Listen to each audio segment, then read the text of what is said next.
Blatant, Your Royal Majesties, distinguished ladies and gentlemen. Well, it gives me great pleasure to be asked to review this book. I'm probably, well, the only person in this hall who has read this book maybe twice. So I consider myself privileged indeed to have them be asked to come and do this review. Copies are on sale, so if you disagree with me, just buy your own copy. Okay, here we go. OPL 245 is probably the most well-known oil block to be awarded by the Nigerian government, more for the legal disputes and international arbitrations with regard to its acquisition and ownership involving the federal government of Nigeria, Shell and Malabu Oil, as well as a large cast of actors across courts in Nigeria, the United States, the United Kingdom, and Italy. Whereas OPL 245, a versatile deep-water offshore asset of the Niger Delta, was one of other similar licenses awarded to encourage indigenous participation in Nigeria's oil and gas sector. It is caught in a complex web of scandals, allegations of corruption, bribery, and so much melodrama in and out of the courtrooms. In an earlier book titled Burden of Service, Mohammed Bello Adoke, SAN, had written, among other things, on this controversial oil prospecting license, or what is also known as Malabu Gate. In the present book, a sequel to his first book, he focuses on the OPL 245 in an extensive and comprehensive account of the allegations about his role, the burden that he has had to endure in terms of what he calls clinical persecution, or the lies and more lies, I'm quoting him, that were told against him and his eventual vindication. Adoke's OPL 245 is, by his own admission, therapeutic, a book that needed to be written to set the record straight for posterity and to clear his name through a documentation of facts and circumstances. Adoke was Nigeria's Attorney General and Minister of Justice, April 2010 to June 2015. At the time, the OPL 245 saga began in 2003. He was not yet in government, nor was he either when the block was revoked by the Obasanjo government on July 2nd, 2001, or when a settlement agreement was signed in 2006. Then when he was appointed Attorney General and Minister of Justice in 2010, OPL 245 became one of the matters he inherited as Attorney General. It was during this period that the Jonathan administration confirmed the award of OPL 245 to Malabu. This author is very clear in stating that the politicization of OPL 245 was caused by former President Olusegun Obasanjo. And I quote, who woke up one morning and set OPL 245 on fire. He revoked the block without giving any reasons, now resulting in a series of litigations involving the NNPC, Malabu, and Shell, which stalled the development of the asset. One of Adoke's first assignments as Attorney General of the Federation and Minister of Justice was to help unpack the logjam, and he had advised that the 2006 settlement agreement was binding on the federal government of Nigeria.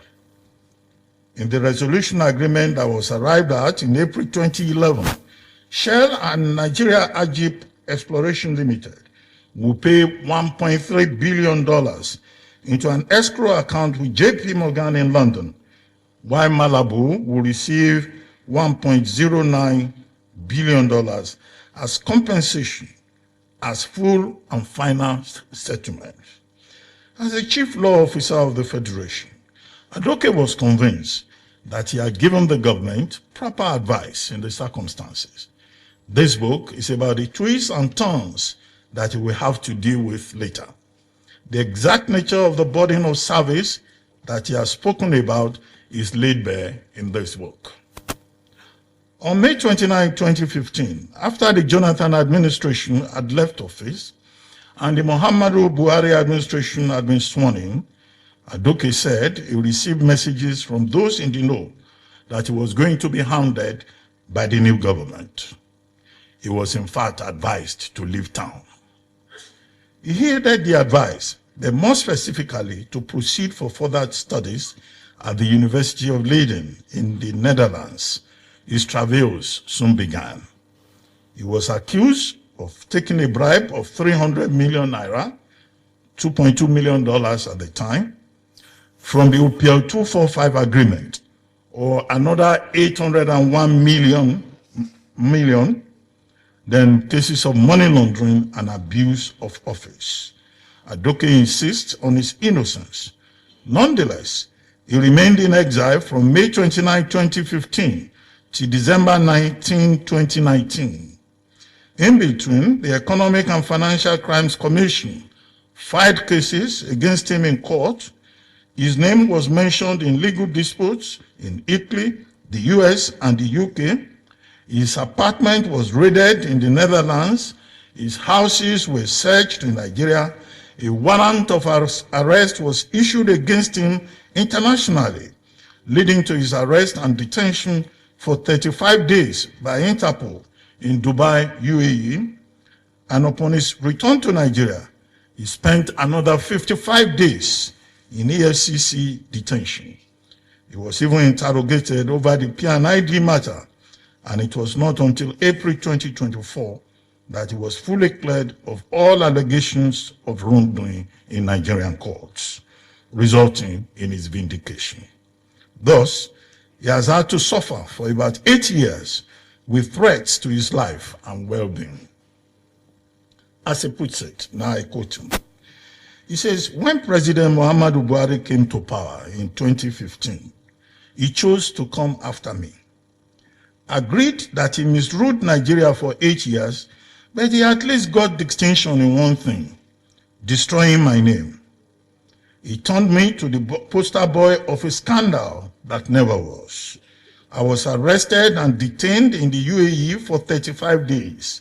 I was arrested and detained for another 55 days in Nigeria by the EFCC.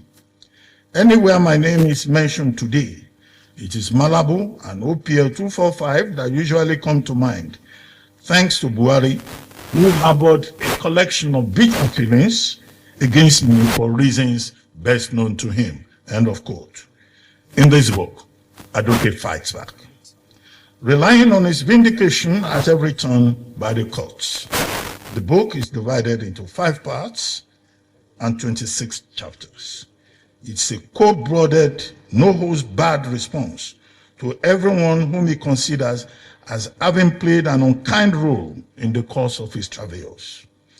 This may well end up as a very controversial book, as the affected persons and institutions may seek to write their own stories, for it should not be assumed that everyone in this cast of heroes and villains will simply read the book and accept guilt. A few examples may perhaps convey an impression of this book's flavor. In chapter 5, Adoke says, former President Olusegun Obasanjo is clever by half. I'm quoting him, I'm not the one saying so.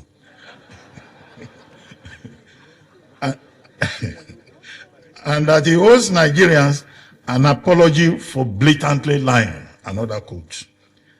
He says, and I quote again, Obasanjo failed the ultimate leadership test in the matter of OPL 245. He adds that, and I quote, it was disingenuous of Obasanjo to have tried to distort historical facts. On President Buhari, he observes that he, Buhari, was driven by vengeance. Vengeance for the Abacha family. He believed I was unfair to the Abachas in the OPL 245 deal.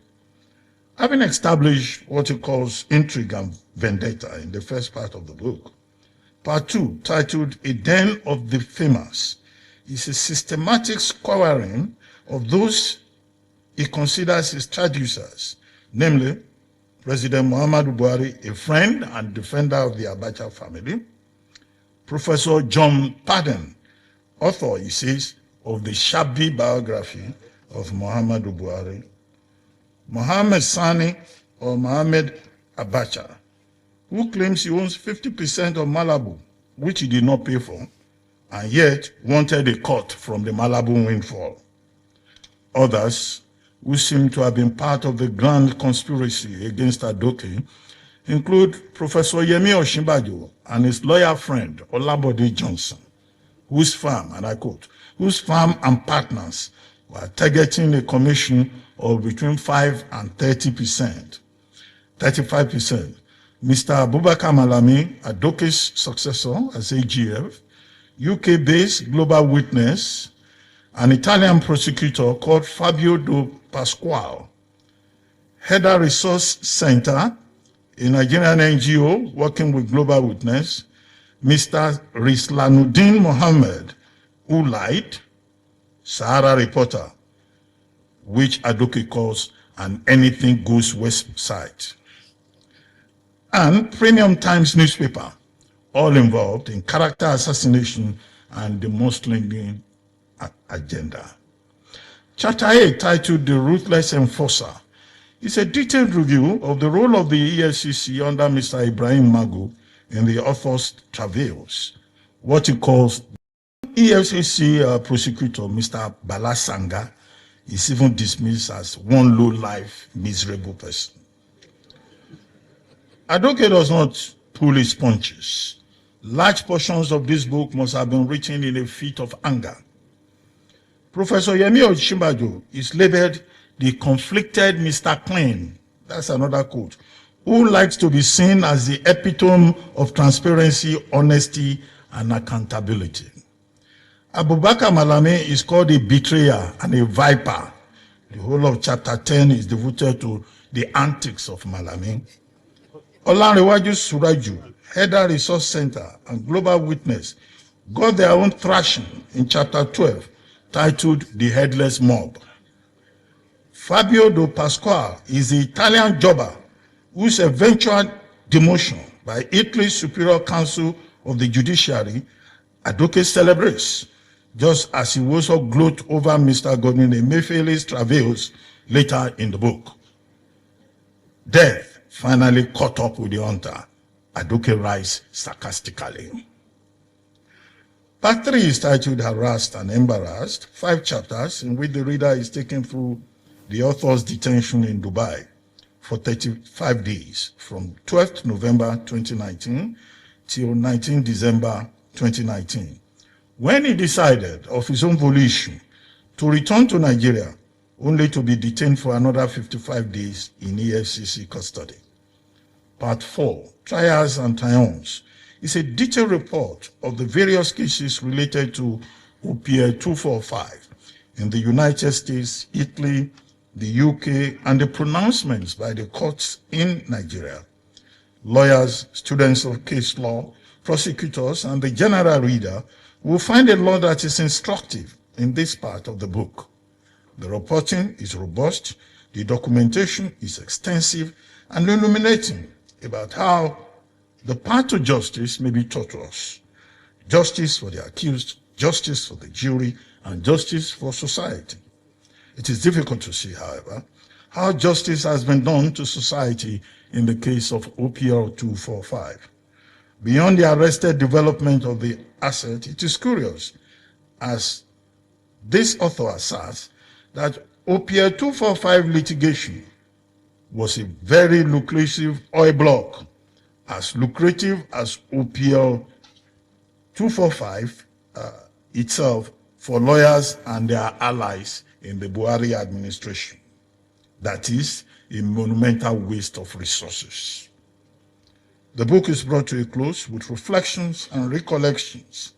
Chapter 26 opens with a telling statement: I was discharged and acquitted, but the scars remain. And this is perhaps understandable Given the picture of man's wickedness to man that Adoke paints, to rise to an extreme position of being the chief law officer of the Federation, only to be humiliated by, I quote again, a desperate, vicious, and ruthless government, Adoke's description of Buhari's government. There are four subtexts running through the entire book. The first is how the institutions of state, such as the EFCC and the judiciary, can be used to pursue unmitigated acts of persecution.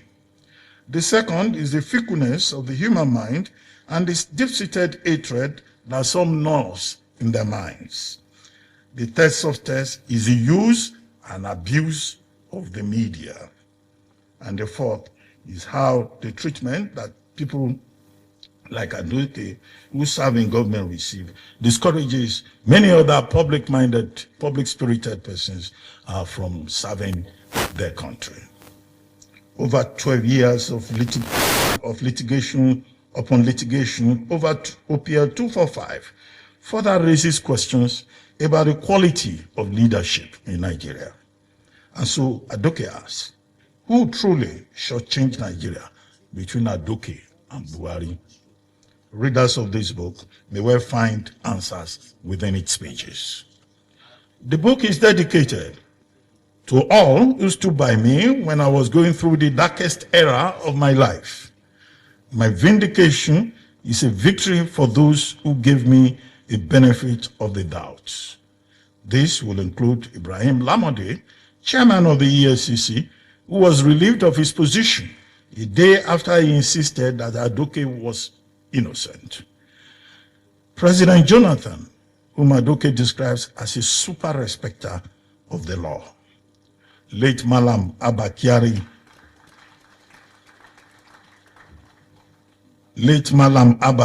Chief of Staff to Buhari, Ambassador Baba Kamara, the legal team led by Chief Akanu Agabi, SAN, as well as true friends and relatives. The book ends on a note of thanksgiving as the author chooses to pray. I quote, "The Almighty, to whom all glory belongs, will reward every single person who stood by me." End of quote. The boy from Nagazi, Mohammed Bello Adoke, SAN, CFR, lawyer, now author and public intellectual, should find some healing for his scars if his story, as told here, is warmly received by those to whom it may concern. The book has strong merit. Thank you.